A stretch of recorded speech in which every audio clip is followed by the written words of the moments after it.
Welcome in. And today I'm going to describe to you how I would rework Loki's ult, and I'm going to give two solutions to it, so if you don't like one of them, hopefully you like the other one. One's a lot more complicated, but first, let me describe Loki's ult right now, just in case you don't know the tiny details of it, and what it does. Loki's ult right now is the most unique out of any support right now. His ult isn't a giant heal circle, it can be anything in the game which you choose. It's just the case that a lot of the time, more like 99% of the time, if you want to win a game, you have to copy the other support ult or the most meta support ult. And by doing that, you really lock him out of actually having his own identity with his ult. Sure, it plays along with his trickery and all that, but it's not really trickery if you already can expect everything. If you know what support he's going to choose. If you know where he's going to look when an enemy support ult, well, support ults. And it kind of loses all of his mystery. He is the god of mischief. So he should lean into that. He shouldn't be super predictable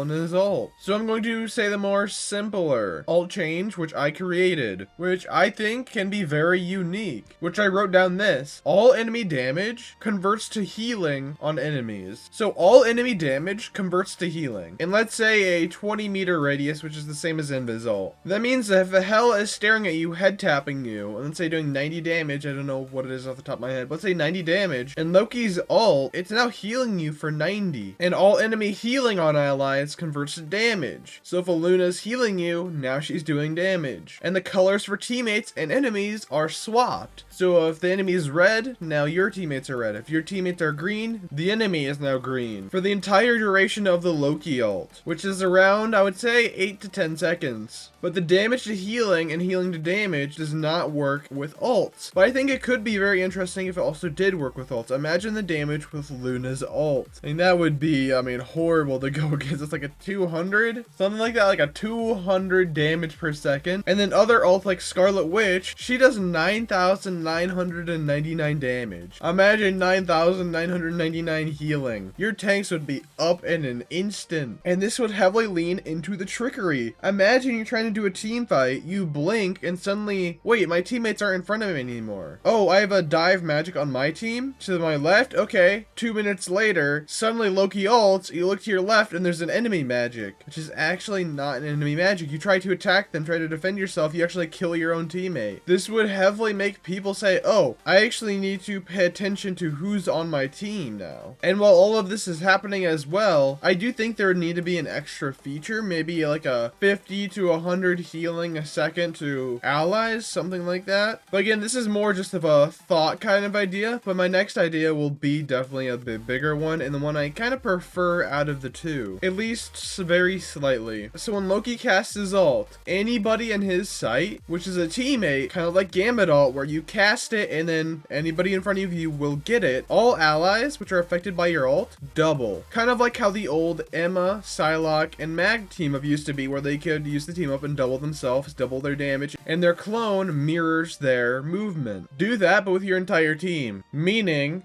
double the damage. And if every kill your teammates get, they get a boost of 100 healing and a 20% healing increase. Meaning if you get 2 kills back to back, you're getting first 100 healing, then 120 healing. Maybe it stacks. I think that would be a good idea. Just keep on stacking that 20%, but that could be kind of busted. A big snowball idea. The enemies will not know what really hit them. Like, wait, everyone disappeared for a second and now there's 2 of them. Because if you don't remember, Emma's, Mag's, and Psylocke's team up all made them disappear for like a split second and then reappeared, and you didn't really know who was who unless you knew just like basic player thoughts, in my opinion. Like if one's running into a wall, of course that's probably not them, unless you know you're like a very interesting player, or as being a big brain player and be like, hey, look at that guy over there. But it'd be also a good idea if this also worked on ults. Since his healing is not that good in his ult, especially if you don't stack the increased healing, it won't really compare to, let's say, a Cloak and Dagger, who can like shred everything with their teammates, including all of like the Loki illusions, all the teammates, etc. I also think it should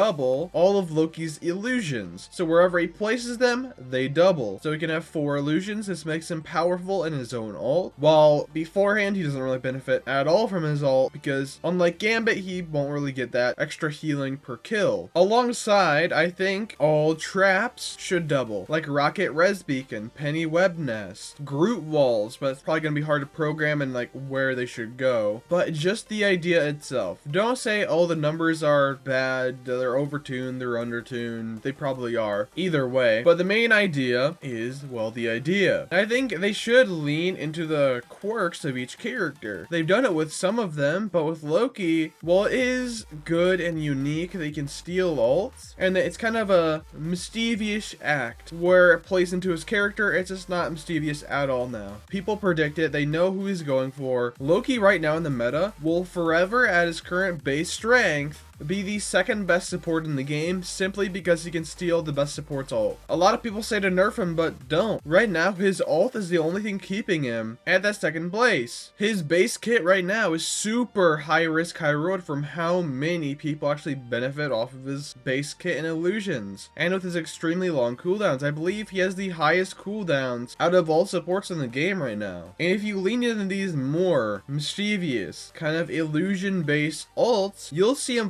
fluctuate so much in the meta. I mean, with my ideas, let's say the second one, you're going to have double the healing and double the damage on your team during the 8 to 10 seconds. During the first idea, which I think is more leaning into the God of Mischief, you don't know who your teammates are, at least for the enemy. They don't know who their teammates are. They don't know who their enemies are. The health bars are swapped. If you don't hear the voice line, which is going to have to be changed, you're not going to know what's going on. Let's say you portal through and then jump into the Loki ult, or let's say there's 6 enemies and 2 teammates, and you're like, oh, let me go back to spawn 2. Yeah, no, you're leaving your whole team down 1 support. Because guess what? Those are enemies you just saw. That leaves up opportunities like, let's say the actual enemies teleport back. Well, you're now in spawn waiting for your own teammates. And be like, wait a minute. Loki ulted. And even if you know what's going on, you will still, in my opinion, get tricked by it because people have instincts in this game. They see the enemy color and they snap right to it. And this wouldn't be ults people hate. People hate the healing ults. Like the Circle of Immortality,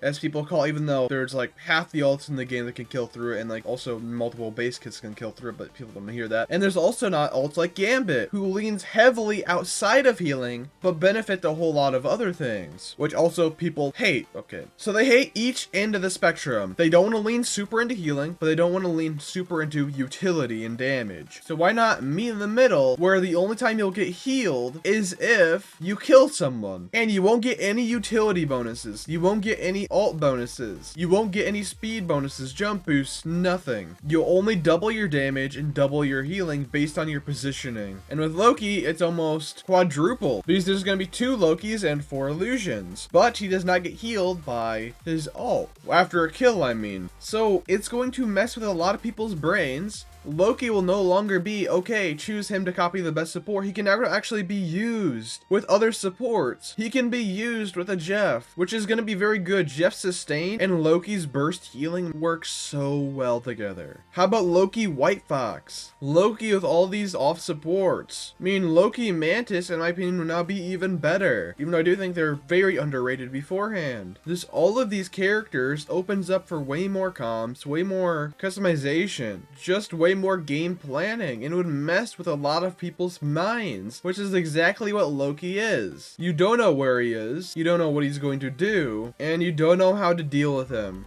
But yeah, let me know what you guys think of this idea in the comments down below. Like, comment, subscribe, and I'll see you guys in my next YouTube video.